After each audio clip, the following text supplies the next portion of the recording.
Alors en partenariat avec Combini, nous avons sélectionné 3 jeunes femmes qui sont face à vous et qui souhaitent chacune vous interroger. Bonjour Lucie Carrasco, Bonjour. vous êtes créatrice de mode et globe-trotteuse. Vous vous déplacez en fauteuil roulant car vous souffrez d'une maladie génétique. Je crois que vous deviez venir en train hier, c'est ça, mais vous n'avez pas pu. Pourquoi? Bonjour Monsieur le Président, merci, merci pour Jeune Femme, j'apprécie beaucoup. Je vois que vous dites, voilà, une handicapée, ça va être chiant, elle va encore parler d'accessibilité, et c'est le cas. J'ai 2 questions pour vous qui me tiennent particulièrement à cœur. La première concerne la mobilité. J'ai la chance de parcourir le monde à travers des documentaires que je fais pour France 5. J'ai traversé les États-Unis, le Japon, le Brésil et plus récemment le Canada. Et j'en suis arrivée à la triste conclusion qu'il était plus facile de traverser le globe que de traverser la France pour venir vous rencontrer. On en vient à ce souci-là. Oui. Il y a 48 heures, j'ai été contactée pour venir vous rencontrer. Malheureusement, je ne rentrais pas dans les 48 heures légales pour pouvoir réserver un billet de train, malgré l'urgence, parce que j'estimais que rencontrer le président était une urgence. Visiblement pas. Et n'ayant pas eu accès au jet privé de M. Castex, un petit peu d'humour, excusez-moi. Ça s'est fait. J'ai voulu, du coup, j'ai pris mon plus sexy chauffeur et mon Kangoo aménagé, très sexy également. J'ai fait 6 heures de route pour arriver aux portes de Paris, plus les 3 heures pour rentrer dans Paris, bien sûr. Et me voilà devant vous. La question, c'est pourquoi, malgré toutes les lois qui ont été votées depuis plus de 20 ans, est-ce qu'il est toujours aussi compliqué de se déplacer en France quand on est handicapé? Pourquoi est-ce une vraie angoisse et pourquoi je ne me sens pas en sécurité lorsque je voyage, alors que des pays beaucoup moins développés que nôtres ont déjà réglé ce problème depuis longtemps? Emmanuel Macron. Et pourquoi je suis, pardon, excusez-moi, mieux prise en charge, par exemple, à l'aéroport d'Iguassou, au fin fond du Brésil, qu'ici à Roissy-Charles de Gaulle? Emmanuel Macron. Bon, merci beaucoup, à la fois pour le caractère très direct et pour l'humour. Et pour le sens de l'humour. Vous avez parfaitement raison, le constat est juste. Et comme vous dites, ce n'est pas une question de loi, parce que les lois sont déjà passées. Et donc maintenant, c'est une question de moyens pour accompagner. Durant les 5 ans qui viennent de s'achever, moi j'ai surtout beaucoup travaillé pour, permettre d'accroître les droits des personnes en situation de handicap, mais les droits de vote pour certaines catégories qui n'étaient pas concernées par le droit de vote, pour éviter d'avoir les examens à refaire tous les 3 ou 5 ans selon les catégories, avoir les droits à vie, et permettre l'inclusion par l'école et le travail. C'est les sujets sur lesquels on a bossé. On doit finir, on y reviendra peut-être avec en particulier le sujet des auxiliaires, justement pour les accompagnants d'enfants en situation de handicap, qui est un immense sujet. Par contre, ce qui est tout à fait vrai, c'est qu'on n'a pas été assez vite sur la question de l'accessibilité. Donc dans le projet que je veux maintenant défendre, il y a l'idée d'avoir un fonds pour accompagner, en particulier nos collectivités locales et nos grands opérateurs. Parce qu'à chaque fois qu'on leur intime l'ordre, parfois ils se font condamner par des personnes en disant « vous ne respectez pas la loi sur l'accessibilité ». Ils disent « mais moi, je n'ai pas les moyens de le faire seul ». Les nouveaux projets, quand vous regardez les choses, ce qui explique aussi une partie des situations que vous pouvez voir à l'étranger, quand on crée quelque chose de nouveau, c'est généralement adapté pour les personnes à mobilité réduite, les nouvelles infrastructures. Mais nos infrastructures existantes, nos vieux systèmes, on ne les a pas changés. Et on ne les a pas parce que ça coûte de l'argent et parce qu'il n'y a pas eu d'investissement fait. Donc ce que je veux pouvoir faire, c'est avec justement un fonds accessibilité qui sera à la main de nos préfets dans chaque département, pouvoir bouger les choses. Le deuxième élément qu'on a commencé mais qu'il faut pouvoir généraliser maintenant, c'est de pouvoir accompagner les personnes en situation de handicap sur l'intégralité d'un trajet. Parce que même si on fait ces changements, infrastructure par infrastructure, etc., c'est ce que vous dites, c'est l'angoisse d'un trajet. Donc il faut qu'on réfléchisse sur ce sujet pour créer, c'est peut-être une application, en tout cas quelque chose de totalement, si je puis dire, adapté, qui permette de donner cette visibilité et d'avoir quelque chose de beaucoup plus linéaire, qui existe dans d'autres pays beaucoup mieux. Vous avez dû le voir au Japon, par exemple. Votre deuxième question, Lucie, Emmanuel Macron. Oui, je vais vous parler d'amour. Je vais me marier dans quelques mois, j'épouse l'homme de ma vie. Et il est tombé amoureux de moi il y a 6 ans maintenant. Et ce qui l'a séduit, en dehors de mon charme incontestable, c'est qu'à ses yeux, non, je précise qu'il n'est pas handicapé, à ses yeux, je représentais une femme très indépendante, malgré ma grande dépendance. je me suis battue toute ma vie pour avoir mon indépendance sociale, affective, professionnelle. Et c'est une vraie bataille de ne pas rentrer dans les cases. Et voilà, demain, si je l'épouse concrètement, je vais devoir faire une croix sur mon allocation adulte handicapé de 900 €. 900 € dont, évidemment, j'ai besoin. Ma question, que me conseillez-vous? Est-ce que j'écoute mon cœur et je me marie, mais je deviens un boulet qui, en plus d'être dépendante physiquement de mon mari, je deviens dépendante financièrement? Ou est-ce que je conserve ma dignité de femme et mon indépendance? Le traiteur n'est pas encore booké, donc vous pouvez... Emmanuel Macron. C'est maintenant. Faites vite. Non, d'abord, félicitations. Choisissez l'amour. On doit Quitte à bouger. perdre son allocation. Non, mais on doit bouger sur ce point. Ce qui est très... En fait, je ne veux pas rentrer dans la technique, c'est même pas la discussion ne m'invite pas à le faire. Aujourd'hui, ce qui est vrai, c'est que quelle que soit la prestation qu'on a dans le système fiscal et social est ainsi fait en France, ce qui est assez juste, c'est qu'on regarde votre situation familiale. Et donc, on regarde la capacité à contribuer du couple. Et donc, ce qui est vrai, c'est que ça crée une situation aberrante pour les personnes en situation de handicap. Donc, on va le bouger. Ah, c'est pas dans votre programme aujourd'hui, je précise. Non, ça l'est pas. Mais déconjugaliser l'allocation. Alors, il y a plusieurs réponses. Il y a ça, soit vous faire l'ajoutez. soit avoir un revenu qui n'est pas conditionné, justement, qui permette d'accompagner, mais qui n'est pas ce couperet aujourd'hui, qui est absurde. Parce qu'il y a plein de personnes en situation de handicap qui l'ont. Merci beaucoup, Lucie. Donc, Merci, réservez vous avez la réponse. Vous pouvez vous marier. Je suis ravie. Mariez-vous. Allez-y, foncez. Bonjour, Sarah Lattard. Bonjour. Vous avez 29 ans, vous êtes présidente de l'association #Ambition à Gennevilliers, c'est en banlieue parisienne. C'est une association qui se donne pour mission d'encourager, d'accompagner les jeunes dans différents projets.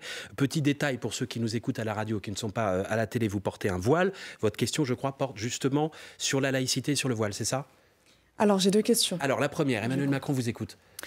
Bonjour, Monsieur Macron. Alors, il y a quelques jours, en campagne électorale, vous déclariez avoir une femme qui porte le voile et qui vous demande si vous êtes féministe.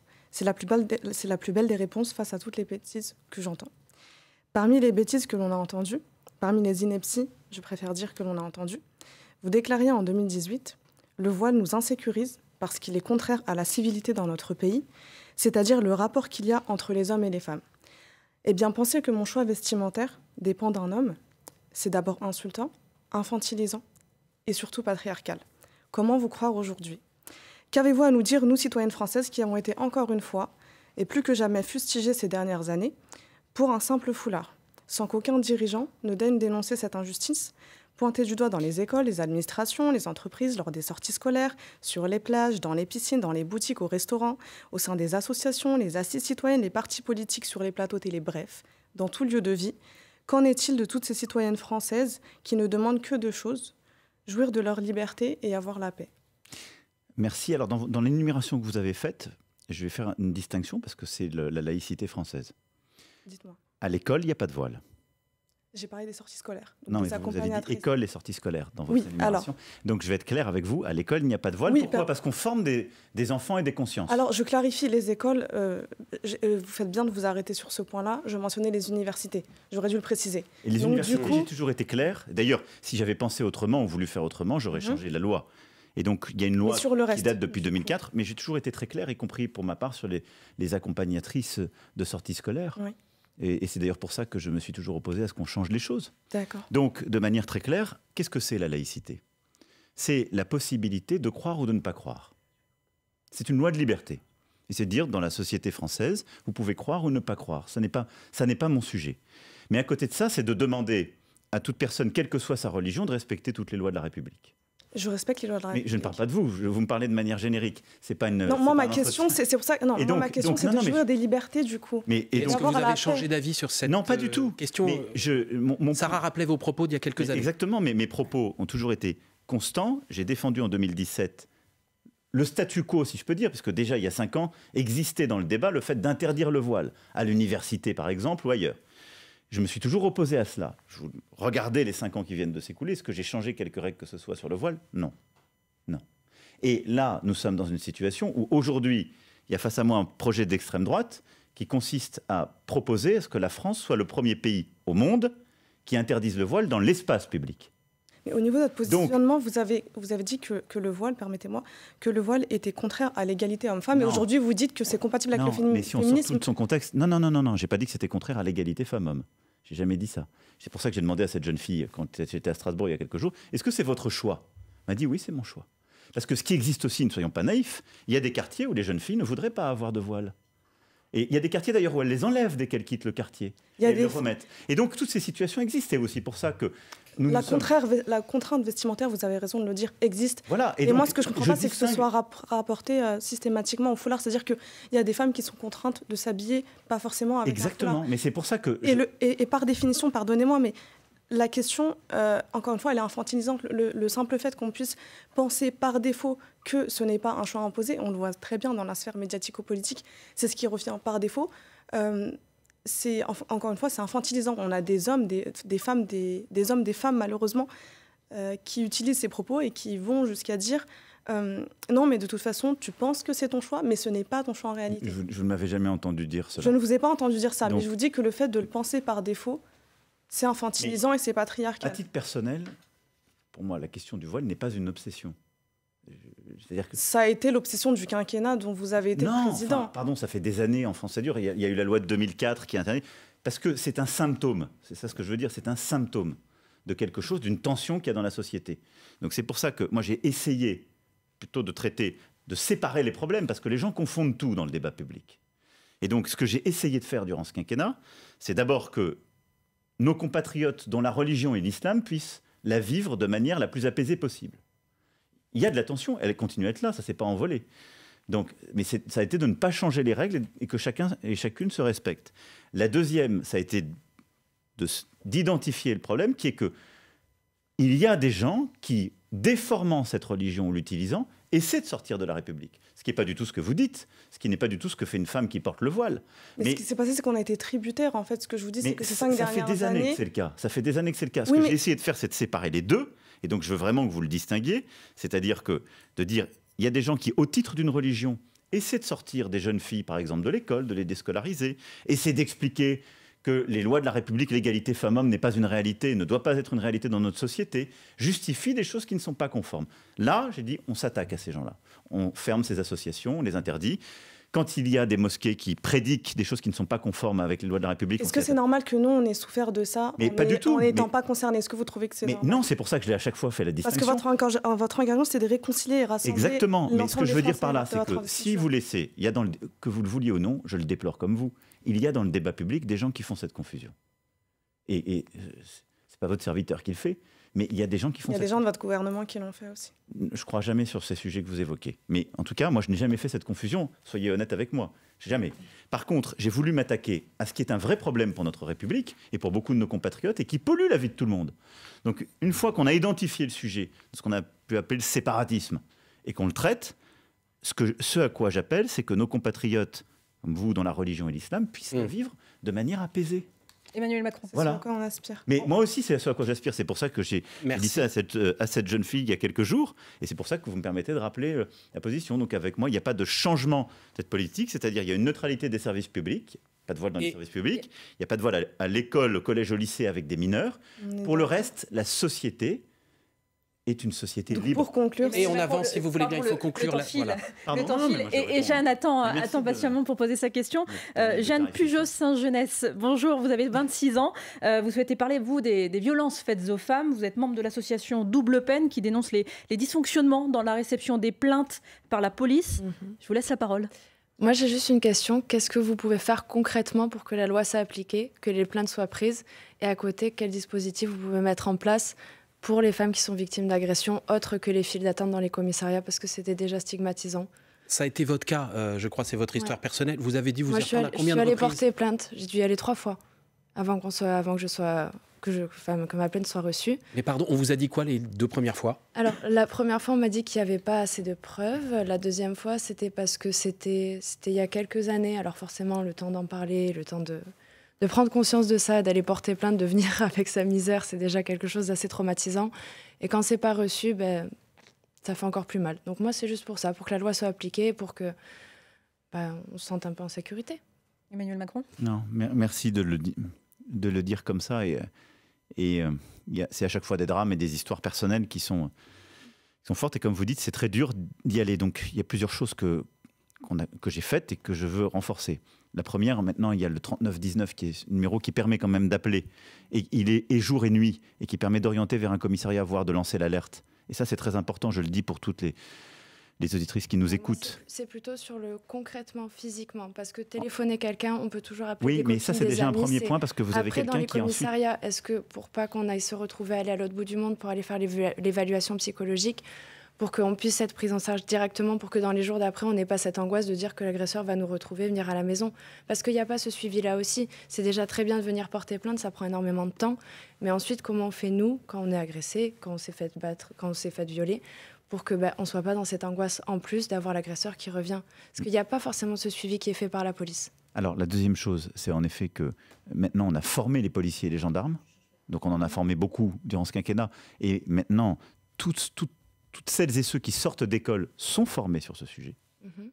Troisième chose, il y a quelque chose qu'on a changé durant ce quinquennat, c'est maintenant que la plainte suffit pour enlever quand il y a des armes, parce que comme vous le savez, il y a beaucoup de féminicides qui sont malheureusement accomplis par ces criminels avec des armes à feu. Donc le dépôt de plainte suffit pour qu'on retire les armes quand la personne le signale. Ça, je pense que c'est très important que pour toutes celles et ceux qui nous écoutent le sachent.